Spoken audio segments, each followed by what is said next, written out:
We are honored today to have with us three veterans from the Second World War, each with their own special connection to the flags and so proudly we hail.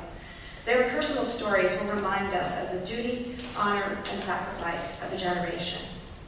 In 1986, Mr. Joseph Fennimore presented to the Smithsonian one of his most prized possessions, an American flag that he made by hand while serving with the 8th Regiment, 4th Infantry Division of the U.S. Army. I know he's very pleased to have so many members of his family here to see his flag on exhibit in the Smithsonian. Please welcome Mr. Fennimore.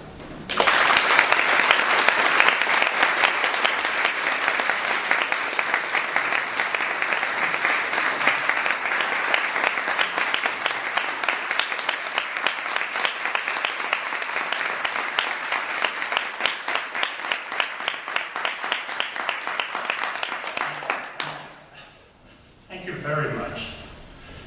What I did during the war, to me, was inevitable. I had approached my commanding officer about a flag, and he just turned coldly to me and said, "Don't bother me." And with this, I became so determined. You have no idea. So determined, and sure enough, it wasn't a few days later that we captured a huge Nazi flag. And I say huge, I mean it was about 30 feet long. So what I did was, I cut out the lower left-hand corner of the amount of white flag that I would use. And then we came to this little town that had an auditorium. And I went and I said, you know, usually auditoriums have some kind of material in the back. So I went and I was so lucky. I was really lucky. I found back there a sewing machine. And a beautiful blue, dress blue jacket with no pleats in the back, which gave me the idea. I'd just cut that out, that blue uniform, and I proceeded to cut out 48 stars. And I cut each one with some little scissors that I had. I cut out the 48 stars.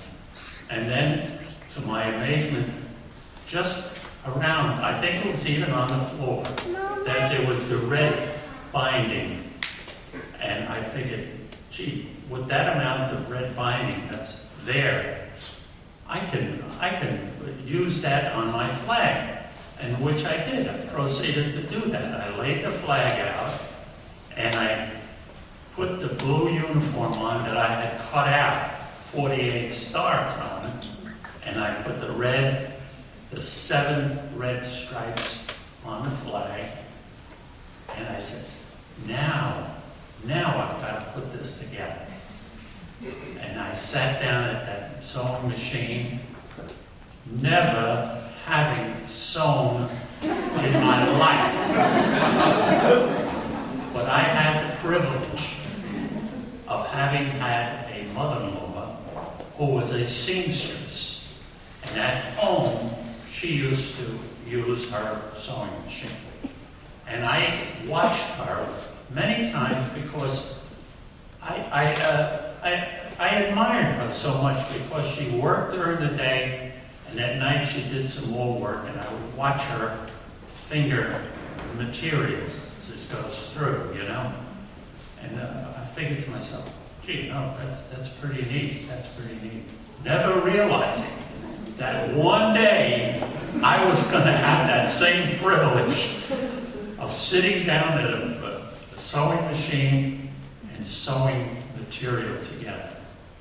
And that's the way I did it. I sat down at that machine as though I had been sewing for years. But I hadn't.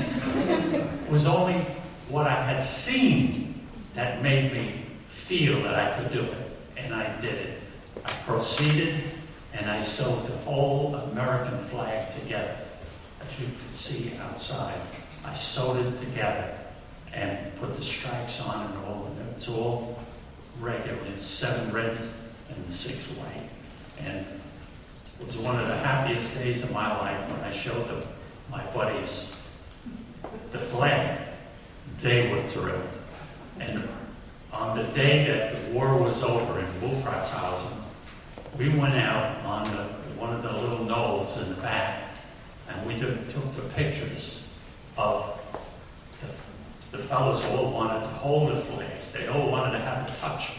And they all sat, and my squad leader, Pete Ratzawishes, he took the picture. And that's a picture I have now. And I have a number of pictures here that you might be able to have, because I had them with me and I brought them purposely. But it was a dream come true. And then when my eldest daughter said to me, "Dad, this flag belongs in the Smithsonian," I said, "Honey, you got to be kidding. You got to be kidding." So with that, I sent a letter, and they said, "Well, we would need to see." And I figured, what can I send them that they could see? I sent the whole flag. I sent the whole flag and received a most beautiful letter in response, because they recognized the fact that the flag was initially made on a German flag, and that I put everything else on there, and I was speaking the truth.